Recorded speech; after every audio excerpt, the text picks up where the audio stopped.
नाम मेघना है और मैं 26 साल की हूँ। मैं शहर में एक ऑफिस में काम करती हूँ।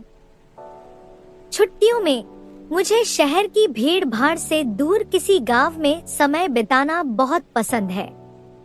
एक छोटे से गांव में मेरा घर एक छोटी झोपड़ी है जो कि जंगल के बिल्कुल किनारे पर बसा हुआ है, पर एक हादसे के बाद मैंने उस गांव में जाना छोड़ दिया।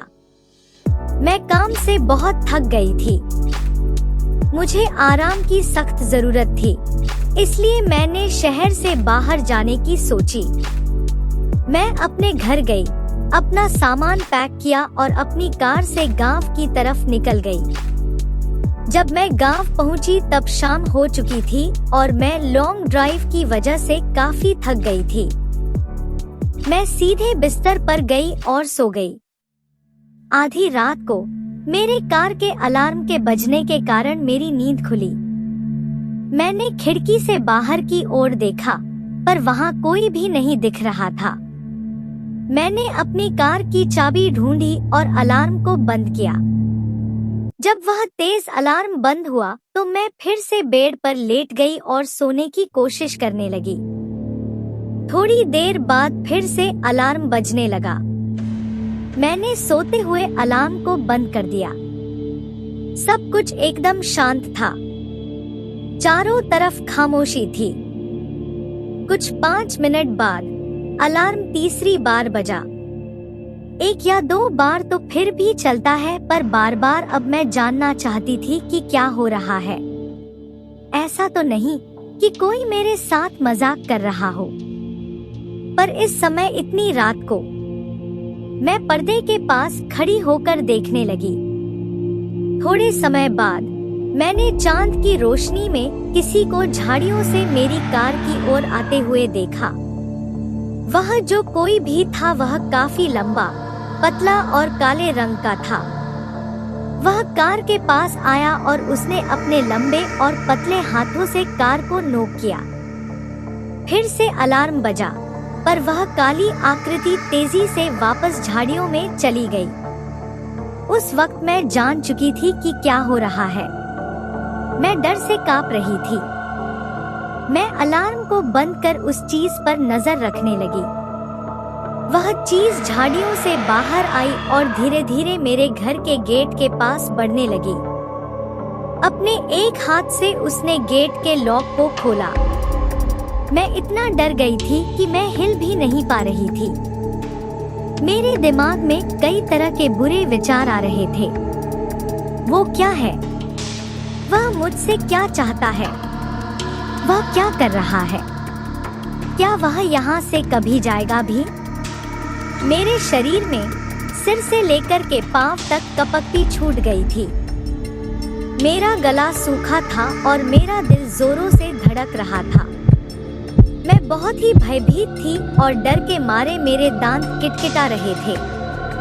मैंने खुद पर काबू पाया और मैं उतनी तेजी से नीचे चली गई जितनी तेजी से मैं जा सकती थी। मैं बस लाइट्स ऑन करने ही वाली थी कि तभी मेरे पैर जम गए। वो काली आकृति खिड़की के यहाँ खड़ी थी। वह खिड़की से अंदर की ओर देख रहा था कि कोई अंदर है या नहीं। मैं जल्दी से अपने सोफे के पीछे छुप कर देखने लगी। तब मुझे समझ आया कि कार के साथ छेड़छाड़ करना केवल उसका अपने शिकार को बाहर लाने का तरीका था। मैं उसके डरावने चेहरे से अपनी आंखों को हटा नहीं पा रही थी। उसकी चमड़ी राख की तरह थी, जिस पर सिलवटें पड़ी हुई थी। उसकी आंखें छोटी और पूरी तरह से काली थी। उसकी नाक की जगह पर 2 बड़े-बड़े गड्ढे थे। उसके चेहरे पर होठों की जगह बड़े-बड़े पेने दांतों की 2 लाइनें थी। उसकी सांस बहुत भारी और डरावनी थी, जो कि खिड़की पर भाप की तरह साफ नजर आ रही थी। मैं जानती थी कि वह जाने वाला नहीं है। खिड़की के पास थोड़ी देर तक खड़े रहने के बाद मुझे उसकी फ्रंट डोर को खोलने की आवाज आई। मैंने देखा कि वह दरवाजे के हैंडल को खोलने की कोशिश कर रहा था और उसके बाद उस जानवर ने एक तेज आवाज निकाली। वह आवाज किसी इंसान की तो नहीं हो सकती थी। वह आवाज ऐसी थी कि मानो कोई पागल कुत्ता हड्डी को चबा रहा हो। गहरी तथा भयंकर जानवर के गुर्राने की आवाज थी उसकी। मैं जानती थी कि यदि इसने मुझे देख लिया तो यह कुछ भी कर अंदर आ जाएगा।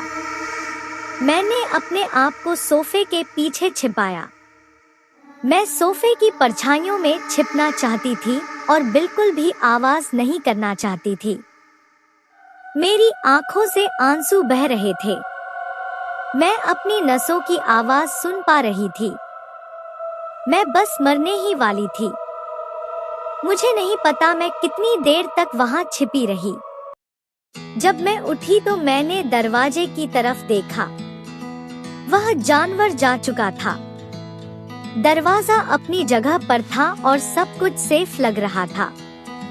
मैं सीढ़ियों से ऊपर की तरफ गई और मैंने खिड़की से बाहर की ओर देखा। बाहर रोशनी थी। वहां पर किसी भी तरह का कोई खतरा नहीं था। मैंने इस मौके का फायदा उठाया और अपनी चाबियां उठा ली। मैंने अपना सामान भी नहीं लिया। मैं कार की तरफ भागी। मैं कार में गई और दरवाजे को बंद कर जितनी तेजी से हो सके उस गांव से बाहर निकल गई। मैं तब तक गाड़ी चलाती रही जब तक मैं अपने शहर ना पहुंच गई। जब मैं अपने अपार्टमेंट में पहुंची तो मैंने रेडियो ऑन किया और मैं एक न्यूज़ सुनने लगी। अनाउंसर ने कहा कि गांव से 2 लड़कियों की लाशें मिल गई है। उनका शरीर बुरी तरह से कटा फटा पड़ा हुआ दलदल में पड़ा था। मुझे मालूम है कि जो वो जानवर चाहता था वह उसे मिल गया। इस तरह की और डरावनी कहानियां सुनने के लिए हमारे चैनल को सब्सक्राइब करें और बेल आइकन दबाएं।